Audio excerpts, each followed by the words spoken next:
Stanislas.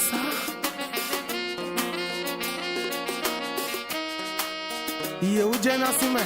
sinon Stan Corée Tombloé, Maître Rabitana.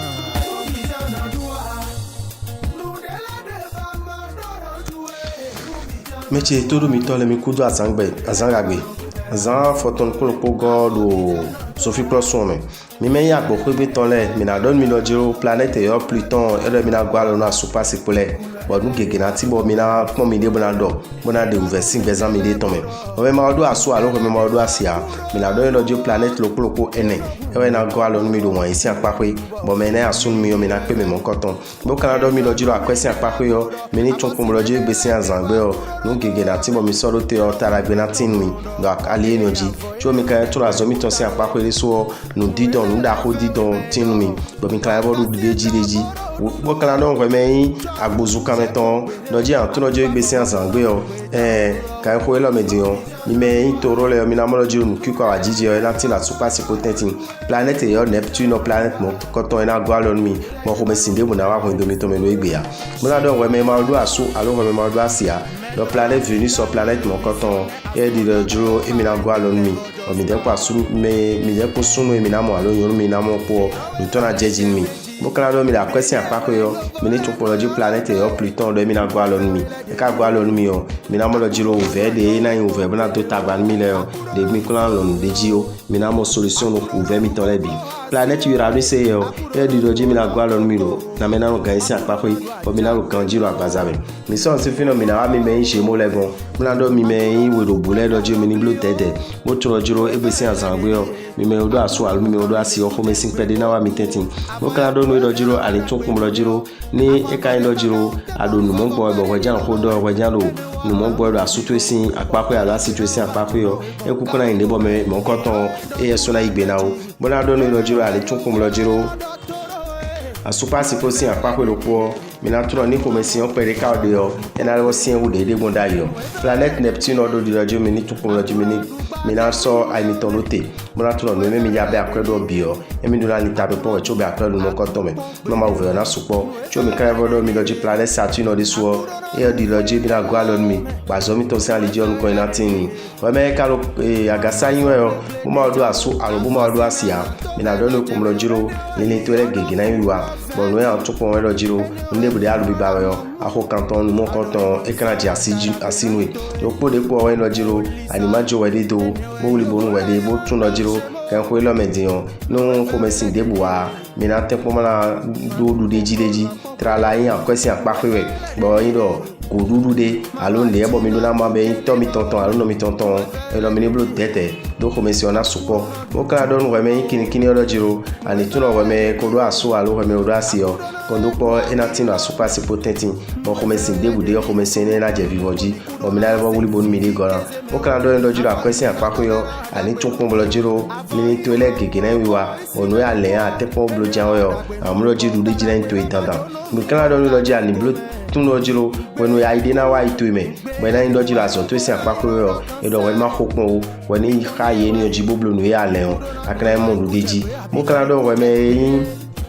yo nda lo ji o mo na do nu kum lo jiro ani to lo jiro mi me ko do aso alu mi me do asio mi na do mi do jiro nu kiko wa jije o etin lo super potent planète yo Uranus sur planète mon coton e kan azon mo mi na ro ko cambio mi de do aso mi ton alo asimi ton lo ko mi ton kan vierge le o mi na do mi kum lo jiro mi ni tun mi me ma do aso alu mi me ma do asile a mi na tun lo jiro mi kun ja me de pegbero egesin asangbe o ve pe de kantin lo akwesi apapo mi mo mi ni boyan akwe ozan boyan afode mo kan do ni lo jiro ani tun lo jiro akwe izan utu ani do tede na mo la ro tun kum lo jiro azo to si apapo planète yo Uranus so e lo jimi na gwa lo nu ba so na do nu kon yewu mo bo ni to le na yiwa we mo kala do nu we me yin no lo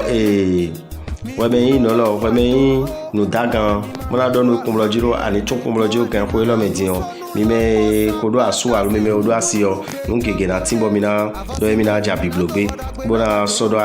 ateji no asumi ton ala asimi ton me kan zomo fifa na tin mi we me ma odo aso alu we me ma odo asia mi na do no jiro ali tun no jiro be pri me o nous coup du domaine à un moment à son à l'Assinouer. Planète Jupiter et cadre de Dieu mais à Gualo nous la question à pas que l'OIB. Planète Marseille du Dieu miniblo tête. Moyon à présent Saturne était et le Dieu mina ton vers près de à présent mais tombe l'OIB c'est en anglais. Le premier temps là mina tout comme le Dieu le limite là qui craint voilà zomi ton con. Le premier mina tout comme on doit dire nous mineo mais pour canton mina problème bibliothèque là zomi ton et qu'on quand fa o. Mais cadeau on clique mais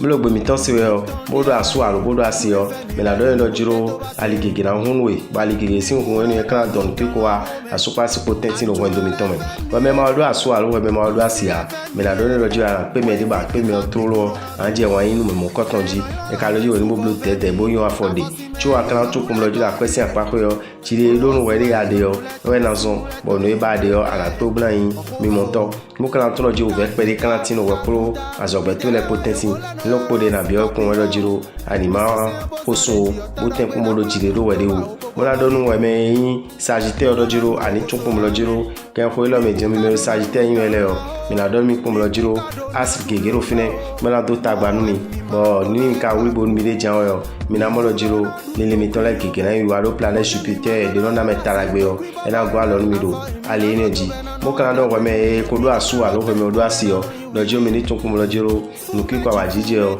ena tinu asupa supotenti akwesi apako yo mi do ablu tede bana yo akwezan mo kana tun kun lojiro ni limito le gege yo ni emaza akwa wutu akwa waja yo ni zanpo ayipo mo kana do lojiro ani tun le gbesi azangbe yo azo to isi apako yo nuko ina tinu azo kon ni atogande o jawo yo ando ludeji mo kana go si finemuna wa mi me yin yawo zogbano legon mala do mi lojo mi ni chukum lojiro kan ko lo medion wa me lo Capricorn yo ala tun lojiro no kiko wa jiji o latino wa pura suto ko ala wa kwa sito protein wo kan lo mi lojo mi ni te ko mo jije yin o do ko kike sin inu me bo no e ko yin fe bolo mi tenti o mi ni babi fido mala do mo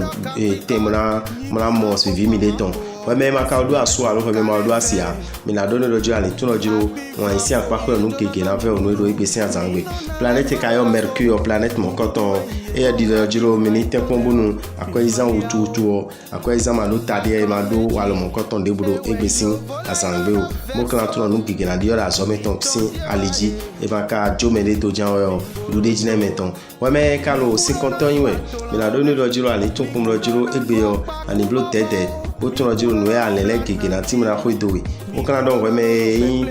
verso lojiro we me ma do aso alo we me ma do asia mi la do lojiro lili tuele troko tuele alo nu wa tuele o keke na ti mo na khle lojiro ala pe me de bo me mon coton e ma yin me bo to tuyan e kle me de bo se ma ganji mo kala go do nu lojiro ani tu lojo aja be akwedo ni debu me o ni ta me pon ganji we tu be akwede me azo to si apako yo me na do nu ko mo lojiro lili tuele keke na wa la zo kon ni a chitero we de o jan yo no e ba de o akana mi monton mi me ka we bi yin yo planète yo Jupiter planète mon coton ina don wa jiji anmi ka don wa jiji anmi yo mi na to ko mo lojiro mali me jan yo no e mi na blo bo fifa na tin la super potenti yo we so ke na tin si kan mi na ko mo na don we me ma do aso alo we me ma do asia loji an tu lojiro azo si apako yo azo si aliji ara pe me betode bo ina di onu ke geru present me tu akana to ko mo lojiro ya ko lo me di on de bo ja bibliogo yo ai meton ni do te do azo meton si apako mo ja akwesi apako de so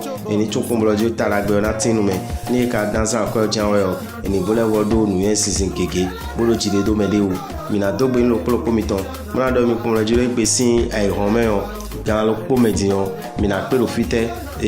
kachi l'hôtel Dona si salle de réunion mais ben si 13h mais na le séminaire d'agbe lo fine ajawe o ren chaki atonto en bougie kon gbe lo po ren agasa go kon tanton gbe lo po ren je bibla lo po bo ren singolo poreji bona tupom loji oni akana mo dame ou pocheji rabitano en yo 94 46 15 75 allo 96 44 90 89 FIFA Sebolisa ton niveau kondolo polo komiton leji era chenu